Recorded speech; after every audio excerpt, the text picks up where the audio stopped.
Good morning, students. Now, today we read about our political science chapter, government.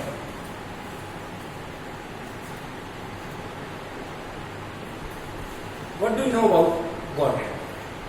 Government क्या होती है, कैसे काम करती है? आप जगह जगह देखते हैं कि कैसे पार्टीशन इनके अंदर होता है, डिवीजन कैसे होता है, डिवीजन ऑफ वर्क, कितने प्रकार गवर्नमेंट के होते हैं, फेडरल गवर्नमेंट के बारे में आपने पढ़ा, यूनिटरी गवर्नमेंट के बारे में आपने पढ़ा। तो ये सारी चीजें हम इस गवर्नमेंट में, क्योंकि पूरा अगर हम एक चैप्टर की बात करते हैं, पूरा एक पार्ट हमारा गवर्नमेंट के ऊपर डिपेंड है कि गवर्नमेंट को हम कैसे, थ्री टायर सिस्टम हमारे यहाँ पे अडोप्ट किया गया है कि थ्री टायर सिस्टम को हम कैसे बाइफरकेट करते हैं। इसमें स्टेट गवर्नमेंट है, लोकल गवर्नमेंट हमारी है, सेंट्रल गवर्नमेंट हमारी है कि उसके बीच में हम हैं। या इसके बाद अगर हम बात करते हैं कि गवर्नमेंट के पार्ट्स कि गवर्नमेंट क्या काम करती है, for making laws we follow rule and regulations which was made by government, कि जो सरकार हमारे लिए है जो रूल रेगुलेशंस बनाती है जिसको हम फॉलो करते हैं, आपके लिए एक एक्यूरेट है, वो सारी चीजें गवर्नमेंट का ही एक पार्ट होता है। लेकिन गवर्नमेंट की फिर अलग अलग प्रकार होते हैं, मतलब इसको काम को बांट दिया गया है कि जैसे एग्जीक्यूटिव में बांट दिया, लेजिस्लेटिव एग्जीक्यूटिव एंड जुडिशरी, इसमें इसको डिवाइड कर दिया। तो यहां पर इस गवर्नमेंट के चैप्टर में हम सबसे पहले इसमें पढ़ेंगे थ्री टाइप्स इसके हैं, हम पढ़ें। पहला है हमारा central government, state government and local government. अब जैसा कि नया आपको पता ही है कि सीबीएसई का नया सिलेबस जो हमारा आया, नए सिलेबस में जो हमारा लोकल गवर्नमेंट का जो टॉपिक है, लोकल गवर्नमेंट में से कुछ पार्ट कम कर दिया है, कंप्लीट इसको रिमूव नहीं किया है, डिलीटेड जो सिलेबस है, डिलीटेड सिलेबस में से इसका कुछ पार्ट कम कर दिया है कि एट प्रेजेंट टाइम में कि लोकल गवर्नमेंट की क्या क्या इंपॉर्टेंस है या लोकल गवर्नमेंट की इनकम रिसोर्सेज क्या क्या है, तो इसका कुछ पार्ट कम कर दिया है। तो इस प्रकार हम तीन भागों में इसको डिवाइड करते हैं, central government, state government and local government. These three hour local bodies of government, ये हमारे तीन प्रकार गवर्नमेंट के होते हैं। अब सेंट्रल गवर्नमेंट को अगर हम डिवाइड करते हैं कि सेंट्रल गवर्नमेंट में क्या हमारे आएगा, ये वैसे गवर्नमेंट का इसमें आ जाएगा हमारा तीन। यहां पर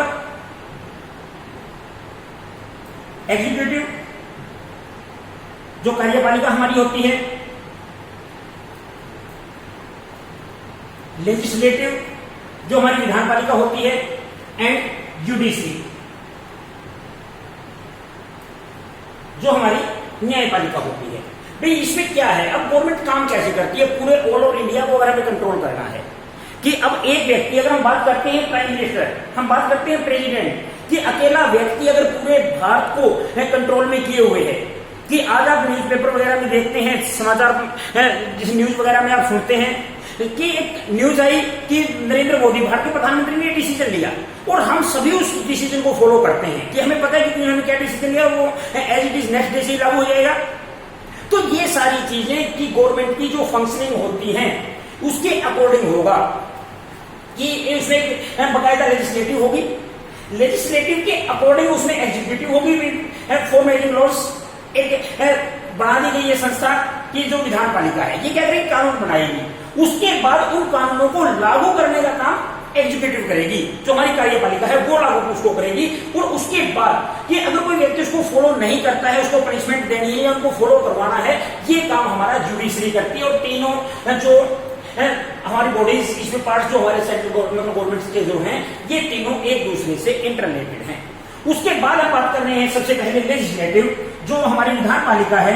विधानपालिका हमारे लिए बहुत इंपॉर्टेंट मानी जाती है और इसकी इंपॉर्टेंस क्यों है, क्योंकि ये हमारे लिए कानूनों का निर्माण करती है। और इसमें तीन पार्ट इसमें हम इसके बनाते हैं। सबसे पहले आता है हमारा लोकसभा, उसके बाद हमारा आता है राज्यसभा और तीसरे नंबर पे यहां पर हमारे आता है प्रेसिडेंट। अब आपको इस चीज में पता हो कि हमारे जो लॉज है वो बनते कैसे, जो कानून है वो कैसे बनते हैं। इसको बिल बोलते हैं। जब तक लॉज बाद में बनते हैं उससे पहले ये बिल के रूप में जाएंगे। Two types of bill. एक होता है ऑर्डिनरी बिल और दूसरा होता है हमारा मनी बिल। एक वित्त बिल है हमारा जो मनी से रिलेटेड है, जिसे जीएसटी लगानी है, जिसे नोटबंदी की गई थी, बजट हमारा है। ये सारी चीजें हमारी लोकसभा जो हमारा मनी, इसको ये होता है मनी बिल से रिलेटेड। जैसे 3 तलाक का मुद्दा था, या इससे रिलेटेड कई ऐसे साधारण विधेयक जो बनाने होते हैं, साधारण जो बिल होते हैं ऑर्डिनरी बिल, वो भी इसके द्वारा बनाए जाते हैं। कानून कोई भी बनाया जाएगा, उस कानून को बनाने में लेजिस्लेटिव जो हमारी विधान पालिका है वो इंपॉर्टेंट रोल प्ले करती है। और उसके 3 पार्ट हैं, लोकसभा है, राज्यसभा है और प्रेसिडेंट है। अब इसमें हम कैसे बाइफरकेट करेंगे कि कैसे होगा? 2 बिल हमारे ऑर्डिनरी बिल, ये जो साधारण बिल हमारे हैं वो कैसे होंगे, कैसे बनेंगे? वो लोकसभा या राज्यसभा किसी भी एक सदन में जाएंगे। जैसे लोकसभा, इसको हम बोलते हैं हाउस ऑफ कॉमन्स। ये आम लोगों के द्वारा जो, इसको क्या होता है, हम चुनते हैं। जो लोकसभा के मेंबर्स हैं ये directly elected by us. These members of Lok Sabha is called MPs, member of parliament. ये डायरेक्ट जो एमपीज हैं हाउस ऑफ कॉमन्स, इसको क्यों कहा जाता है? क्योंकि इसमें जो साधारण कॉमन पर्सन जो है, कॉमन पीपल जो हैं, उनके द्वारा चुने हुए लोग भेजते हैं। जैसे हमारे मतलब पार्लियामेंट्री डिवाइड किया जाता है, आवर जी इंक्लूडिंग सोनीपत पार्लियामेंट्री। जैसे सोनीपत पार्लियामेंट्री है, जैसे हमारे हरियाणा का अगर हम एग्जाम्पल लेते हैं, हरियाणा में 10 है, तो ये 10 जो हमारे लोकसभा की जो सीट्स होंगी, इन लोकसभा के 10 मेंबर्स डायरेक्ट इलेक्टेड बाय अस, कि हमारे द्वारा डायरेक्ट ये 10 मेंबर चुने जाएंगे और इसको हाउस ऑफ कॉमन्स बोला जाता है लोकसभा में। इसमें टोटल 545 मेंबर्स होते हैं। 545 मेंबर्स जो है, इसमें से, इसमें भी हम 2 भागों में इसको बांटते हैं, 543 प्लस 2। एट प्रेजेंट अगर हम बात करते हैं 543 जमा 2, ये इतने मेंबर हमारे टोटल हैं। 543 क्या है? 543 member direct elected by us and 2 members are appointed by president of India. 2 member जो एंग्लो इंडियन कम्युनिटी के हो सकते हैं, जिनको अगर डायरेक्ट इलेक्शन जो होता है, इन इलेक्शंस में अगर इनको पार्टिसिपेंट अगर ये ना हो तो इसमें क्या करेंगे? 2 मेंबर्स को अपॉइंट करेगा प्रेसिडेंट ऑफ इंडिया। ये 545 total member, at present 543 plus 2 members appointed by president of India. और इसमें अगर हम हाईएस्ट मेंबर्स की बात करते हैं लोकसभा में, इसमें 552। अब लोकसभा हमारी एस्टेब्लिश हुई 1950 में भी, जैसे हमारे कॉन्स्टिट्यूशन के अकॉर्डिंग काम कर रहे हैं। क्योंकि सबसे इंपॉर्टेंट बात है कि गवर्नमेंट क्या काम करती है, गवर्नमेंट में सेंट्रल गवर्नमेंट क्या काम करती है, स्टेट गवर्नमेंट क्या करती है, लोकल गवर्नमेंट हमारी क्या काम करती है, या उसमें executive, legislative, judiciary, every work which was done by these parts of government are hand over then to our constitution. According to constitution ये काम करते हैं कि अगर लेजिस्लेटिव कानून बनाती है, मेकिंग लॉज अगर ये कर रही है, तो इसका मतलब इसको संविधान के द्वारा चीजें दी गई हैं।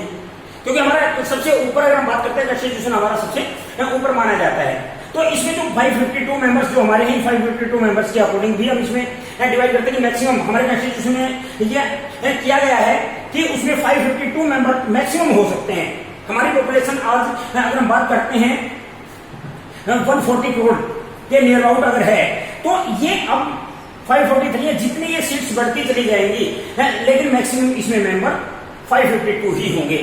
कि अगर इससे ज्यादा मेंबर्स अगर करने हैं तो उसके लिए हमें पहले कॉन्स्टिट्यूशन में अमेंडमेंट करना पड़ेगा। विदाउट कॉन्स्टिट्यूशन में अमेंडमेंट हम इसको 552 से आगे नहीं ले जा सकते। अब सेकंड हमारा जो पार्ट आता है वो हमारा है राज्यसभा। अब राज्यसभा को क्या बोलते हैं? इसको हम बोलते हैं हाउस ऑफ स्टेट्स।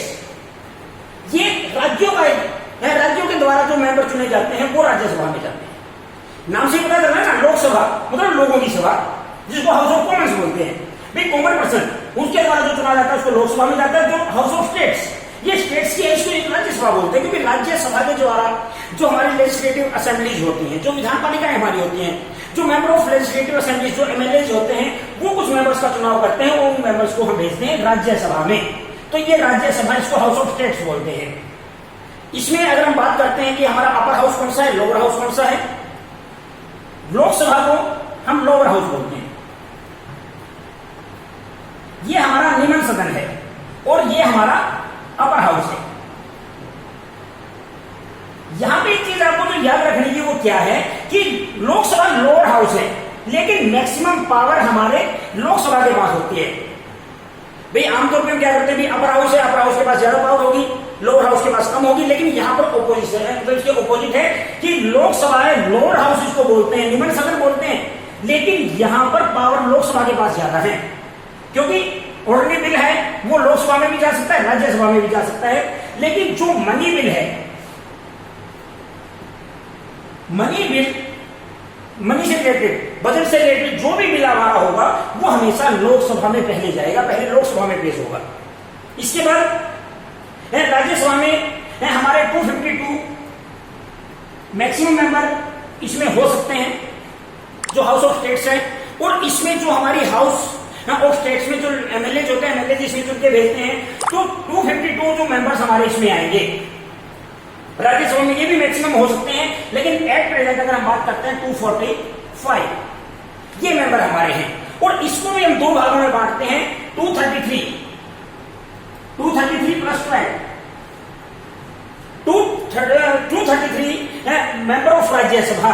वैसे एमपी, ये भी एमपी है, मेंबर ऑफ पार्लियामेंट, क्योंकि पार्लियामेंट तीन चीजों से मिलकर बनी है, लोकसभा से, राज्यसभा से, प्रेसिडेंट, तीनों मिलकर हमारे पार्लियामेंट बना रहे हैं, तो इसको हम एमपीज बोलते हैं। लेकिन 233 members direct elected by MLAs, जो हमारी लेजिस्लेटिव असेंबलीज होती हैं उनके सदस्यों के द्वारा 233 सदस्य चुने जाते हैं, and 12 members of parliament means कि member of Rajya Sabha, these 12 members are appointed by president of India.